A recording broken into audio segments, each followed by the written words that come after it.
Although he's over 5,000 miles away from his head office in San Francisco, Bank of America employee Jerry Van Atter has to keep in daily contact. Sending letters is too slow, and because of the 8-hour time difference, phoning from London during their working hours is inconvenient.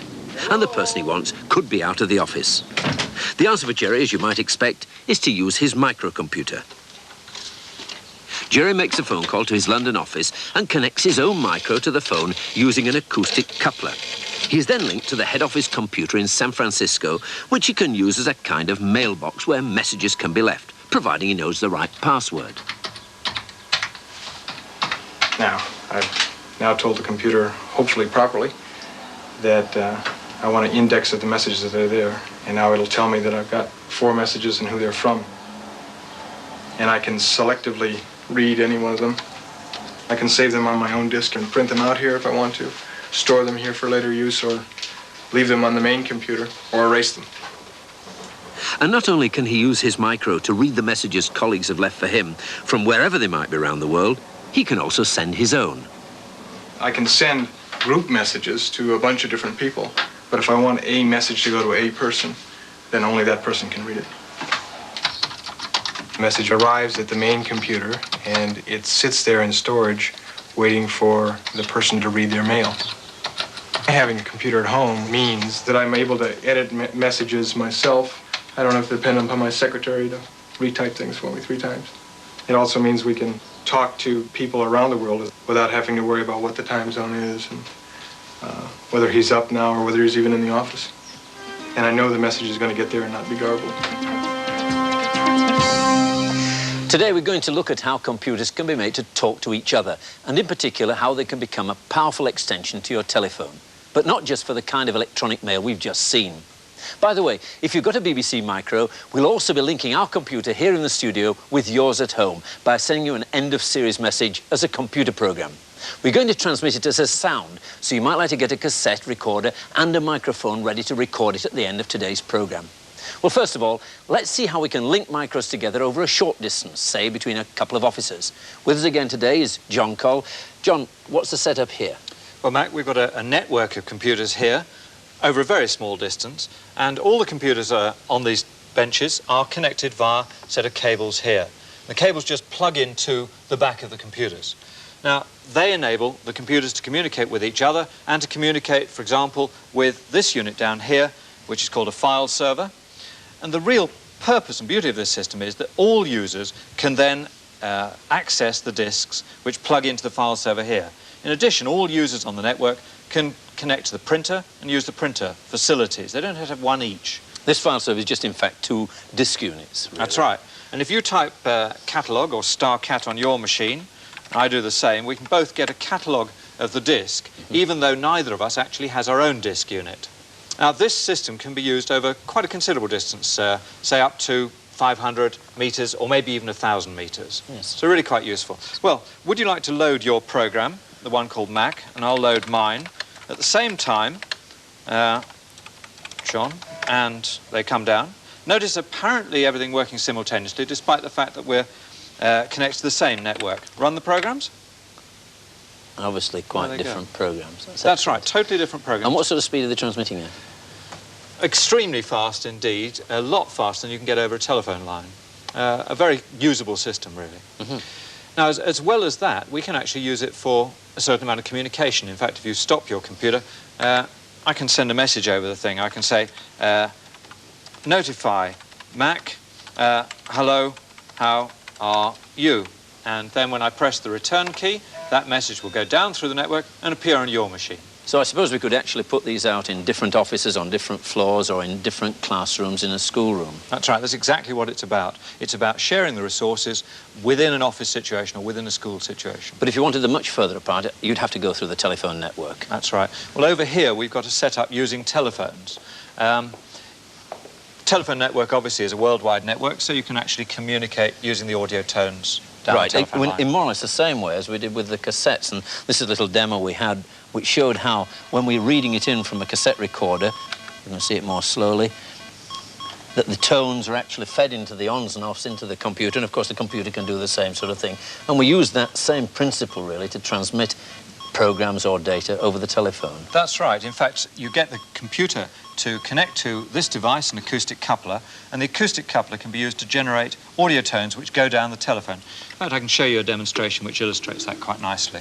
Wherever you have two users, each having their own telephone system, then it's possible for each of those users to link into their local telephone and transfer stuff across. On this illustration, we've got a program or a piece of text up on the first computer. If we join the two together with an ordinary telephone line, then that text or program can transfer across. In fact, I'll just show you that on this acoustic coupler we've got here. I'm loading a program into the computer which enables the computer keyboard to control the output from the back of the computer and into the acoustic coupler. And if I turn the coupler on, it generates a tone. And if you press some of the keys, you can hear a very short little bleep, and each character is sent out as a very short bleep.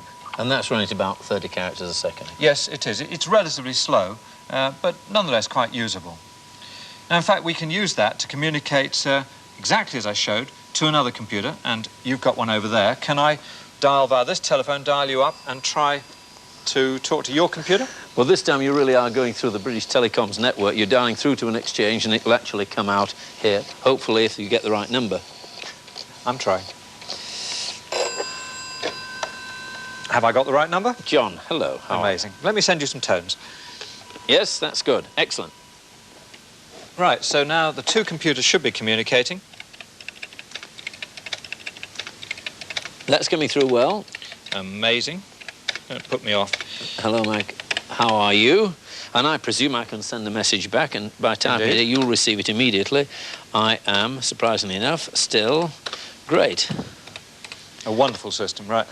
Well, one use of this, of course, would be to transmit programs from one computer to another, but you'd have to be very, very careful because there's no error correction or detection on the line. You could have a lot of errors, and I suppose two deaf people could use it. Rather than speak on the telephone, they could actually type to each other in a system like this. But actually, for sending messages like that, it'd be crazy because I'd actually have to be there to answer the telephone. If I'm going to answer the telephone, you might as well give them the message anyway. Yes, it's a real problem. You need something far more sophisticated, an electronic mail system.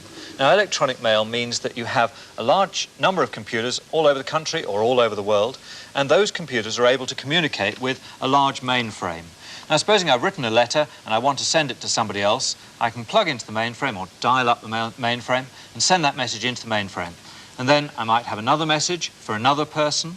I can again put that into the mainframe where it's stored. And then I can disconnect and leave the letter sitting there, and then at some stage, several hours later, somebody else could connect on and pick up their message, and then the other person could come on and pick up their message. This is exactly the same sort of system that Jerry Van Atta was using, actually. That's exactly it. But there are some publicly available systems like this, and I suppose you could actually send a message to everybody, just broadcast a message and leave it on. When it got onto the system, it would come out with that message. You can send it to a whole group of people. Do you actually use them yourself? Yes, I use it a great deal, as I know you do. I was out in Hong Kong a month or so ago, and I forgot a computer program, and so I had to mail my secretary, send electronic mail to my secretary saying, please put this program on, so that I could pull it down. Luckily, my secretary connected to the computer less than an hour later, and I was able to pull that program off in Hong Kong without any trouble. And did that mistake cost you a lot of money? No, it's very, very cheap indeed. In fact, it's a lot cheaper than sending letters. I believe that. Too. Well, this ability to send information from computer to computer is being increasingly used in business. Small companies can buy microcomputers and link them via the telephone line to make use of software services held on much, much larger machines. We've been to see one system in action in a rather unusual setting. When you're ill and need something from a chemist, you need it now and not next week, when it might be just too late. Because of this, chemists depend upon their wholesale suppliers to provide a quick and efficient service, often expecting delivery within 2 hours of ordering. With warehouses all over the country, Vestric are a major supplier of pharmaceutical products to chemists and hospitals nationwide. They want to provide a service better than their competitors, and to this end have been developing their mainframe computer systems for around 16 years. During that period of time, we've converted order entry systems, stock control, management information, and all our accounting into computer systems. So it seemed quite natural that we should then go on and see how we could bring these benefits to our retail pharmacist customers. What Vestrik have done is to offer an improved ordering system by linking the large memory and processing power of their main computer in Liverpool to a humble microcomputer in the chemist's shop. Programmed specifically to meet the needs of the chemist, orders can now be entered directly into the micro's memory before being relayed to Vestrik by telephone. Pharmacist Barry Harrison was one of the first to order supplies this way. The system is very, very easy to operate. All my staff were trained within a matter of hours. They find it very, very easy to use. They can enter items when they've got time to do it. It's an alphanumeric code. The first 3 letters relate to the product, and the last digits are a check code. Double ordering is eliminated because if a product is punched into the computer a second time, a warning comes up informing us that it is already on order, and we can then either cancel it or we can repeat that item. It can give me a price, it can check the quantity that they've got in stock, it can tell me exactly what pack sizes are available and how many.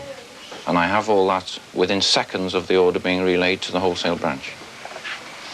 And to do that, all Barry has to do is to use the phone. And as soon as I get the clearance code, I then merely press my data button. And on my screen now comes the word transmitting, followed by receiving, showing that the computer center is receiving that order. Through Vestrik's link-up of computers, Barry's order is immediately printed out in his local branch warehouse, where it's dealt with in the normal way. By using computers for communication, urgently needed drugs could be on their way to the patient even quicker than before. I think nearly every retail pharmacy will eventually be placing their order by a computer terminal system. With a terminal in the shop, we cut down the time tremendously. And of course, because we're dealing with dispensed medicines, many of them needed urgently, time is a very important factor in our business. That was a private service, even though it used the public telephone system. British Telecom runs an information service on large central computers that can be used by anyone with the right kind of hardware and software, and that includes our micro and the equipment John and I were using earlier. Richard Hooper runs this service. Richard, Presto's been around for 3 years or so. How has its usage developed? Well, I think we've concentrated on what we call rifle shot target marketing. Here, for example, on this screen, you see the index for travel agents. There are about 4,600 travel agents. And how are they using it? Well, holiday availability and, for example, booking. They can book airline seats. So they can book them direct with the airline's computers and tour agents? Through Prestel, through a gateway into airline reservations computers. But how can a home user use it? Well, still staying on the subject of travel, which is very popular at home, you've got a service like Sky Guide, which tells you the departure and arrival information at Heathrow Airport. So if you're going out to meet Granny... Well, let's have a look. She's arriving from the States. Let's look at... Well, Terminal 3, Terminal 3. So that's 17. That actually gives you the status of flights updated a few minutes ago. It actually is 2 minutes old, is that? How's that done? Well, the computers that actually drive the arrival and departure boards in their lounges are also driving an American Express computer in Brighton, which is driving the Prestel computers back in London, and there you are. So you're absolutely certain what you're seeing on your screen is what people are actually seeing in the airport? Absolutely, just taken off the gate numbers, that's all. But that's just information. What else can we do? Well, we use the telephone, so therefore we can send messages back to the computer in a message mode. For example, let me book you some seats at the Barbican Theatre, the Royal Shakespeare Company. That's extremely kind of you. 220... I made an error.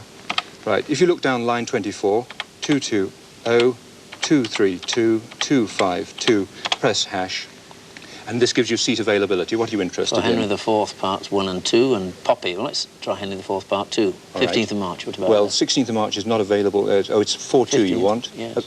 15th of March, £8.50. OK, let's book it for you. This is an electronic booking form, an order form, if you like, which we've called out from the machine. And you'll see that the name of BBC Television Centre, which owns this particular set, coming up, and they're going to actually pay for it. And the cursor moves along to just where you type. The cursor now says we said March 15th. March 15th. 15, press return. We obviously want two at 8:50, none at 7, certainly none at 6. We don't want a matinee. Then it says name. Well, let's put in your name, Mac. Press return. Credit card. Well, the BBC's credit card number is 1234. I'm reliably informed. And then you'll see on line 24, key 1 to send, key 2 to cancel. Since this is the last programme, they can afford it. I'll send it. message sent. It's marvellous. But you wouldn't need a microcomputer to do that. You could do it on a fairly ordinary little dumb terminal like that. Yes, I mean, everything we've seen so far, as you say, could be done with that and a colour television set or a black and white set. What special service have you got to offer for a microcomputer user? OK, well, here we have the BBC Micro with an acoustic modem, telephone network. It can do everything that we've done already on Prestel. And in addition, there is a service aimed specifically at owners of home computers, small computers in business and schools, and this is called Micronet 800. And what this does, I mean, its main feature is that Prestel stores on the computers computer programs which we download called telesoftware. So it's not just for the BBC Micro? It's for the Apple, BBC, Commodore PET. And we just store the machines and we can download them to your machine at home or in the office. And can we do that? OK, well, let's, I've got a surprise program for you. This is a bit of electronic soft documentation, and if you want to download the program, special function key F5, and we are now actually downloading it. And this is a basic program stored on the Prestel computer. And how fast is it coming through? It's coming through at about 1,200 bits per second. And is it error corrected? How do we know we got what's there is actually the program? There is a checksum at the bottom, and it just checks the number of characters. And if it's OK, it passes the page. If it's not OK, it'll reload it. And how many programs have you got altogether available to the user? Oh, there are something like 1,000 programs for different range of machines. That's amazing. And some of those you have to pay for, of course. Some of those are free and some of those you have to pay for. This one is free.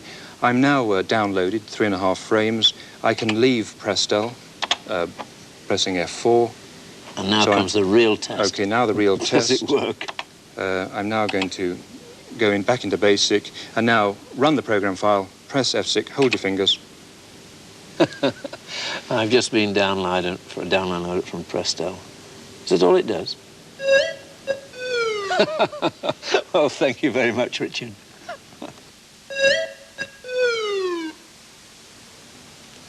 There are other ways of moving information over large distances other than by the telephone, and you're seeing one of them now. It's television, and computer programs are already being transmitted by the BBC as part of its teletext service. Graham Clayton is the editor of BBC's teletext service, CFAX. Graham, how does CFAX work? Well, it's an ingenious way of using the television signal to get pages of information onto the TV screen. The normal television picture is made up of a number of lines, but there are spare lines at the top, and we use these lines to carry CFAX. The flashing dots you see there are in fact CFAX. A digital signal. Normally you wouldn't see them on an ordinary television. That's right, it would be off the top of the screen, you wouldn't notice it. How is that different to a normal television set? It's got inside it a decoder which takes that stream of data and turns it into pages of information, and there's a hand controller with which you can call up the pages you want. Well, let's do that now. There it is. Well, how does it link into a computer? Well, unfortunately, it's not possible to get the teletext signal out of the teletext set and into the micro. So you need a teletext adapter, like this, which is plugged into the micro. The adapter requires an ordinary television aerial. I'll just borrow this one. And this goes into the back of the adapter, like that. Now all I have to do is put the micro into the teletext mode, and it'll begin to receive pages like the one you just saw. Oh, there it is. So that with this teletext adapter, and of course the BBC Micro, you can convert any ordinary television set into a teletext set. That's exactly right. You can look at any of the pages of teletext information on any of the TV channels. So what else can it do for the microcomputer? Well, we have a page which I think you might find interesting, which I'm going to call up now by dialing 701. You can just see it at the bottom there, and pressing return. And what is happening now is the receiver is waiting for page 701 to be broadcast, going through all the other CFAX pages. And when it comes to 701, there it is, REM. It's the CFAX telesoftware newsletter. Which is updated regularly, I suppose. That's right. So if you need to keep in touch with what's happening as far as CFAX telesoftware is concerned, you can just call up page 701. OK, so how do we get a program down from the service into the micro? The first thing to do is to find out what programs are available. So first of all, I'll call up another page, page 700. And the point about telesoftware on CFAX is that we're constantly changing, constantly renewing the programs. So you need each time to turn to page 700 and find out what is currently available. There'll be a list of programs and a little bit of information about each underneath. Shall we try and load one down? What about Brickup? OK, once again, we start by calling up the appropriate page number. In this case, as you can see, 704. And once again, we wait for the sequence to go round to page 704, and then you'll see telesoftware. Now, I just put this into the telesoftware mode, and it begins to download the program immediately. We've got a page there straight away, in fact, but it would take quite a bit of time to load it, so we've already done that. Why don't we load it in from disk and have a look at it? That's right. Once you've captured a program, you can either run it immediately on your micro, or you can load it onto disk or cassette and save it for whenever you want it. We've got it, as you say, on disk now, so let's just... Because the nice thing that I like about this program is that it's completely free, and all the new ones will come to you completely free. That's absolutely right. Once you've bought the add-on adapter, the whole service is free. Or at least included in your television license. Absolutely. And you can see how it works. You're asked to guess a word. Oh, I remember this in a previous program. We saw some children using it in school. Two-wheel vehicle, a bike. I don't think it's going to like it. The word was bicycle. Well, you can't win them all. Try again. Sorry. Bench. Much better. And now we get our prize. And eventually, after you've got sufficient words right, you in fact demolish the brick wall and escape at the far end. And what other sort of programs are you going to be transmitting? Well, to begin with, we'll be concentrating, I think, mainly on educational programs, though I hope they'll be of general interest too. Some of those programs will be specially commissioned to go with BBC broadcasts. Then we'll be trying things like data files. I hope there'll always be scope for a sort of amateur page, a club page, where people can exchange programs. And who knows, eventually perhaps a CFAX Game of the Week? Well, thank you very much, Graham, and the best of luck with your telesoftware service. Well, now we've come to the end of this series of programmes. We hope that whether you've got a machine of your own or not, you've enjoyed the glimpses we've given you of the wide range of things a microcomputer can do. As our final act, and I'm afraid it's only going to work if you've got a BBC microcomputer, we're going to send an end-of-series message from this machine here. So put the microphone of your cassette recorder as close as you can to the television loudspeaker and start recording now. We'll be sending you audible tones, and they last about 30 seconds. To try and make sure the tones are easy to receive, we're sending them at 30 characters a second. So when you come to play the tape into your computer, you'll need to type star tape 3, like this. And here it comes.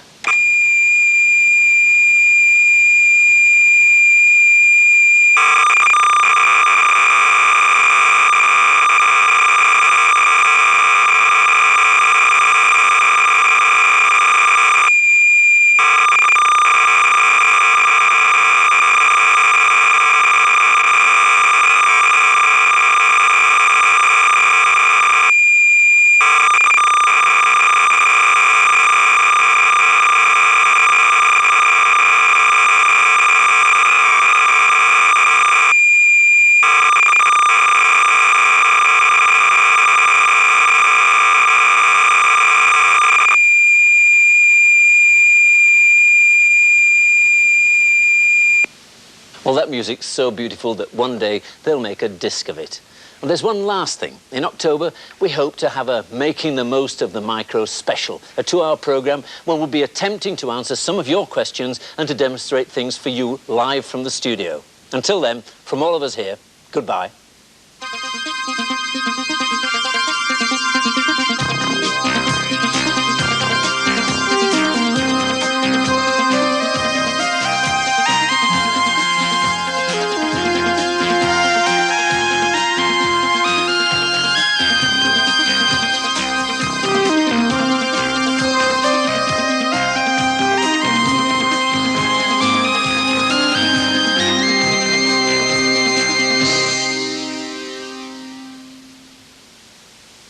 Well, the series may have come to an end, but for details of information about the project, including notes for teachers, the BBC microcomputer system, the BBC telesoftware service associated